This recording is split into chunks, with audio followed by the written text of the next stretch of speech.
अभी कुछ पूछ रहे हैं फिर हो जाएंगे हम। अब फील्ड ही बदल गया।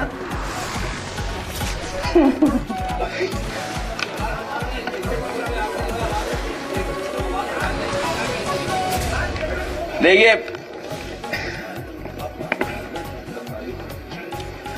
उनके एग्जिट पोल, ये सच है, ये हमें और आपको स्वीकार करना पड़ेगा कि भारतीय जनता पार्टी रणनीति के तहत ये सब एग्जिट पोल या टीवी चैनलों को वो नैरेटिव और परसेप्शन क्रिएट करने के लिए देते हैं।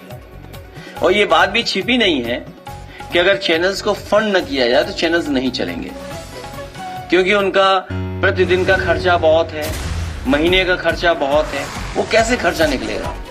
और फिर जो एजेंसी सर्वे करती हैं, जो एजेंसी सैंपल करते हैं, पता नहीं सैंपल कलेक्शन क्या था। जैसे यूपी का उदाहरण है, तो उनके एग्जिट पोल में और उनके अपने सर्वे में तो 2 ही तो जीत रहे थे कि एक भी नहीं जीत रहे थे, हैं? नहीं, एक भी नहीं जीत रहे थे। अगर सही तरह से उनकी सुना जाए तो बीजेपी पूरी हरा रही थी, हमें जीरो कर रही थी। याद कीजिए, आप याद कीजिए। और फिर क्या हुआ, उनको कितना बुरे हारे। और सच्चाई में कह रहा हूं, जिला अधिकारी उस समय का फर्काबाद का बेईमानी नहीं करता, बेईमान जिला अधिकारी था वो। मैं फिर कहता हूं, मैंने पहले भी कहा, फिर कहता हूं, चाहे वो कोर्ट चला जाए, कहीं संस्था में चला जाए, सुना है बड़ा जिला मिला है उसको उस बेईमानी की वजह से, लाठी चलवाई। और जब हम लोगों ने फोन करने की कोशिश की, बात करने के लिए, फोन भी नहीं कर रहे, सोचिए, कोई सुनने वाला नहीं था, और रिजल्ट बदल दिया।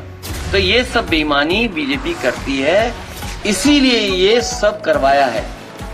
2022 के चुनाव में बीजेपी के नेता सेंट्रल फोर्स लेकर के कन्नौज में जहां काउंटिंग हो रही थी वहां घुस गए थे और रिजल्ट बदल दिया। आप सेंट्रल फोर्स से कैसे लड़ लोगे, बताओ? आप मुझे बताओ, कैसे लड़ लोगे? कोई लड़ सकता है फोर्स से? कोई लड़ सकता है सरकार से? तो ये जो एग्जिट पोल है, डिमोरलाइज करने के लिए, कि निराश हो जाए वर्कर। इसलिए हम लोगों ने कहा निराश नहीं होना है, मजबूती से खड़े रहो।